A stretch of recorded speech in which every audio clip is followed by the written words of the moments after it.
Scan എടുത്തപ്പോൾ ഗർഭപാത്രത്തിൽ മുഴയുണ്ടെന്ന് പറയുന്നു. അത് കുഴപ്പമാണോ ഡോക്ടർ? ക്യാൻസർ ആവാൻ സാധ്യതയുണ്ടോ? എന്തെല്ലാം ആവലാതികളാണ്? പൊതുവെ ഗർഭാശയ മുഴകൾ എന്നതുകൊണ്ട് ഉദ്ദേശിക്കുന്നത് ഫൈബ്രോയിഡ്സ് ആണ്. പാരമ്പര്യം കൊണ്ടും ഹോർമോൺ എക്സസ് ലെവൽ കൊണ്ടും ഗർഭാശയ ഭിത്തിയിലെ മസിൽസ് വീക്കം വെച്ചുണ്ടാവുന്നവയാണ് ഫൈബ്രോയിഡ്സ്. 99% ക്യാൻസർ സാധ്യതയില്ല കേട്ടോ. ആ ഭയം വേണ്ടേ വേണ്ട. ആർത്തവവിരാമത്തോടെ ഇവ താനെ ചുരുങ്ങുകയും ചെയ്യും. പിന്നെ എന്തുകൊണ്ടാണ് ഇവൻ പ്രശ്നക്കാരനാവുന്നത്? ഇവയുടെ വലുപ്പം, എണ്ണം, യൂട്രസിലെ പൊസിഷൻ എന്നിവ അനുസരിച്ച് ഒരു സ്ത്രീക്ക് ഉണ്ടാക്കുന്ന ലക്ഷണങ്ങളും ബുദ്ധിമുട്ടുകളുമാണ് നമ്മുടെ കൺസേൺ. ഇവ ഒന്നോ അതിലധികമോ ആയി ഗർഭപാത്രത്തിനകത്ത് വളരാം. അതും 3 തരത്തിൽ: ഗർഭപാത്രത്തിന്റെ പുറത്തേക്ക്, ഭിത്തിക്കുള്ളിൽ, അറയുടെ അകത്തേക്ക്. മൂന്നും ഉണ്ടാക്കുന്ന ലക്ഷണങ്ങൾ പലതാവാമെന്ന് മാത്രം.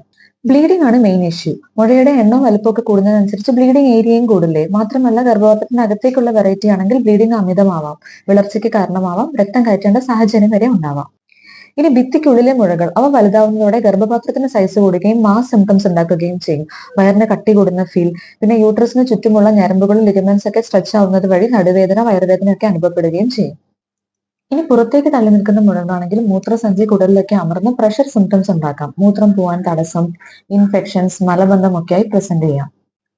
ഒരു പ്രശ്നവും ഉണ്ടാക്കാത്ത കുഞ്ഞു ഫൈബ്രോയിഡ് സ്കാനുകളിൽ കാണാത്ത ആളുകൾ എന്ന് ചുരുക്കം. അവയ്ക്ക് നേരെ നമുക്ക് കണ്ണടയ്ക്കാം. വർഷത്തിൽ ഒരിക്കലെങ്കിലും വളരുന്നുണ്ടോ എന്നൊന്ന് ഫോളോ അപ്പ് സ്കാൻ ചെയ്താൽ മാത്രം മതി.